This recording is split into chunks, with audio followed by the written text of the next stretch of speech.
Las sesiones deben ser cada 2 a 4 semanas hasta la erradicación de varices el objetivo es erradicar completamente las varices y se debe controlar después post-erradicación a 3 meses y luego cada 6 a 12 meses. Y con respecto a la profilaxis secundaria, acá es un poco más simple, ya hay poca discusión y lo que está aconsejado es combinar la terapéutica endoscópica con los beta bloqueantes, que ha sido demostrado que esa terapia conjunta es superior en disminuir el resangrado y la mortalidad cuando lo comparamos con cada una de las modalidades por separado. Bien, cuando hacemos endoscopía en pacientes con cirrosis siempre está el temor de la bacteriemia y el riesgo de infección. En lo que hace a endoscopía alta y a ligadura o esclerosis de varices está este trabajo muy interesante que es un metaanálisis de 19 estudios con aproximadamente 1000 procedimientos que demuestra que hay bacteriemia en un 13% de los casos. Como vemos aquí, la bacteriemia es discretamente superior en la escleroterapia, pero no estadísticamente significativa, y lo que sí es interesante que cuando hacemos escleroterapia de urgencia, ahí sí puede llegar a un 22% y es superior a la ligadura. Pero lo interesante es que en pacientes electivos, que es lo que más se hace con ligadura, el riesgo de bacteriemia es realmente muy bajo, por lo tanto no parecería obligatorio hacer una profilaxis en ese aspecto. Bien, pasando al escenario que es un poco más interesante, empezamos con lo que es la úlcera péptica, una patología significativa. Primer concepto, la úlcera péptica es más prevalente en pacientes cirróticos que en un paciente no cirrótico, puede llegar hasta un 20%. Estos son 2 estudios que demuestran esto.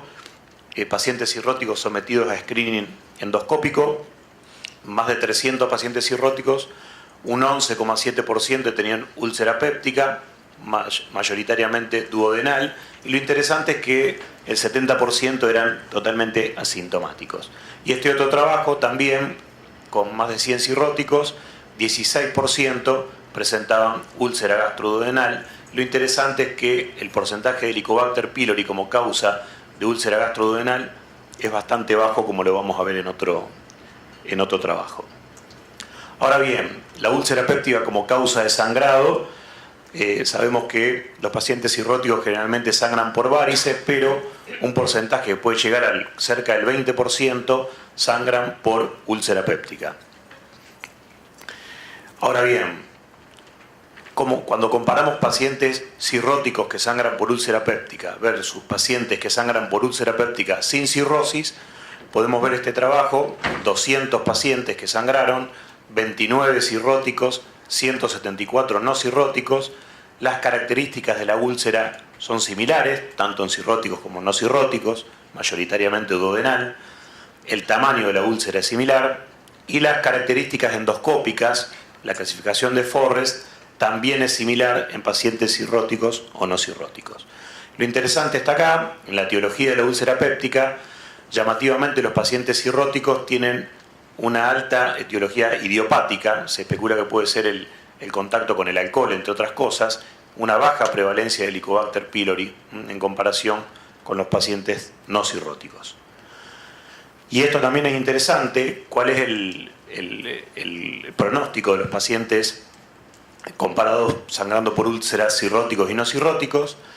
En este trabajo se les dio el tratamiento con esomeprazol 80 miligramos en bolo seguido por infusión, se hizo endoscopía dentro de las primeras 6 horas y se le ofreció un tratamiento endoscópico con adrenalina más clips y ante el fracaso endoscópico embolización arterial.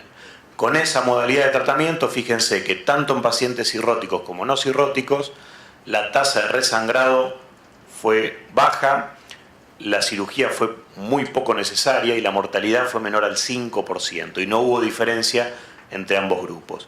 Esto es importante porque hay muchos trabajos en la literatura un poco más antiguos que hablan de que los pacientes cirróticos que sangran por úlcera tienen más mortalidad. Y esto está cambiando un poquito la manera de ver las cosas. Aparentemente el pronóstico es similar. Ahora bien, ¿Qué diferencia hay entre el sangrado por úlcera péptica en el cirrótico y el sangrado varicial? Esto es otro capítulo muy interesante. Esto es un trabajo publicado ahora recientemente en Hepatology por el grupo de Candid Villanueva, que Villanueva trabaja en el Hospital San Pau de Barcelona y va a venir en pocos días al Congreso Argentino de Gastro acá a Rosario. Y él publicó este trabajo donde compara dos poblaciones: cirróticos sangrando por úlcera péptica y cirróticos sangrando por sangrado varicial.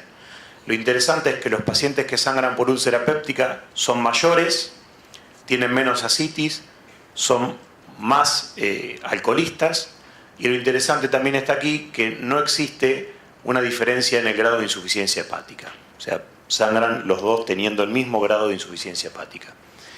Los pacientes cirróticos que sangran por úlcera péptica tienen el antecedente del contacto con AINES y la anticoagulación. No hay diferencia en el antecedente de inhibidores de la bomba de protones, y los cirróticos lógicamente tienen el antecedente de estar beta bloqueados. ¿Qué pasa con el pronóstico de estos pacientes? Son casi 800 pacientes que sangraron y se les hizo esta modalidad de tratamiento, que no solamente es lo que se hace en general en la mayoría de los lugares, sino que es lo que realmente se tendría que hacer con todo paciente cirrótico que entra sangrando y todavía no se sabe de qué sangra. Se hizo tratamiento con inhibidores de bomba endovenosa, tratamiento farmacológico del sangrado varicial, en este caso con somatostatina, endoscopía dentro de las primeras 6 horas con el tratamiento endoscópico, adrenalina más clips o electrocoagulación en las úlceras y ligadura endoscópica en las varices. Y se le hizo profilaxis antibiótica como está aconsejado. Y fíjense qué interesante, con esta modalidad de tratamiento la sobrevida a 6 semanas es exactamente igual en ambos grupos, y de hecho es muy buena. Quiere decir que hoy día un paciente cirrótico que entra sangrando, adoptando esa modalidad de tratamiento, uno se puede quedar tranquilo que la sobrevida puede ser similar. ¿Cuáles son los factores asociados con mortalidad? Que el sangrado sea hospitalario, shock al ingreso, el grado de insuficiencia hepática, la falla renal. Y fíjense que es interesante que si sangra de úlcera o sangra de varices, no es un factor que esté asociado a mortalidad. Bien, ¿qué podemos decir acerca del Helicobacter pylori? Que es un germen que a algunas personas los irrita. El Helicobacter pylori en pacientes con cirrosis es un tema bastante controvertido. Este es un trabajo que me pareció que es más interesante para resumir. 104 pacientes cirróticos con úlcera duodenal, 52% Helicobacter positivo. Se les dio un tratamiento con triple plan, llamativamente corto, 7 días, seguido de omeprazol 7 semanas, versus a los negativos se le daba nada más que omeprazol 8 semanas. Con este tratamiento se radicó en un 68% el Helicobacter pylori, pero lo que interesa es que, fíjense, la recurrencia de la úlcera duodenal y el sangrado posterior con un año de seguimiento no fue evitado a pesar de erradicar el Helicobacter pylori. ¿Qué quiere decir eso? Que los pacientes cirróticos que tienen Helicobacter, a pesar de erradicarlo, no se elimina el riesgo de recurrencia de la úlcera ni de sangrado por la misma. ¿Qué podemos decir del GAVE? El GAVE sabemos que es esta patología que tienen acá, que tienen dos patrones, se le llama también watermelon o estómago en sandía, que no se sabe la fisiopatología, pero se especula que sustancias como el óxido nítrico, la gastrina, el glucagón, no podrían ser metabolizadas por el hígado cirrótico y, al ser vasodilatadoras y angiogénicas, favorecerían este tipo de trastorno en la vasculatura, fundamentalmente del antro gástrico. ¿Existe alguna relación entre el GAVE y la presión portal? Aparentemente no. Estos son dos trabajos que voy a mostrar. En este lo que se hizo fue tomar 8 pacientes con GAVE y se les colocó un TIPS. Uno, que es este, se le hizo un shunt esplenorenal, se bajó el gradiente de presión portal significativamente, sin embargo, todos resangraron, salvo este que está acá. Y este otro trabajo de Patrick Kamat de la Clínica Mayo también comparó los efectos del TIPS en pacientes con gastropatía hipertensiva y pacientes con GAVE. Y como podemos ver, después de la colocación del TIPS, los pacientes con gastropatía mejoraron casi todos y los pacientes con GAVE no mejoran. Por eso no existe relación entre la presión portal y el GABE. Ahora, ¿qué pasa si el paciente se trasplanta el hígado? En ese caso sí existe mejoría. Por eso se especula que es más importante el grado de insuficiencia hepática más que la presión portal. Esta es una serie de casos, con 2 casos que resolvieron completamente el GABE 9 y 11 meses post-trasplante. ¿Qué alternativas de tratamiento existen en pacientes cirróticos con GABE? Tenemos el argón plasma y la ligadura endoscópica. Se han comparado, este es un trabajo muy interesante que demuestra que la ligadura se asocia con una mayor tasa de, una mayor sobrevida sin recurrencia. O sea, los que se hacen ligadura recurren menos. Y acá está la explicación del autor. Ellos dicen que utilizando la ligadura se obtiene una obliteración de los vasos submucosos mucho más efectiva que usar el argón plasma, que es más superficial. Por eso es más efectivo la ligadura endoscópica.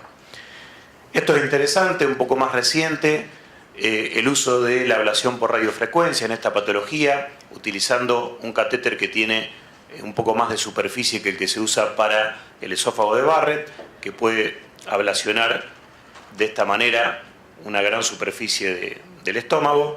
Y en este trabajo se demostró, por ejemplo, que disminuye significativamente la tasa de transfusiones y mejora la hemoglobina de los pacientes. ¿Qué podemos decir del esófago de Barrett?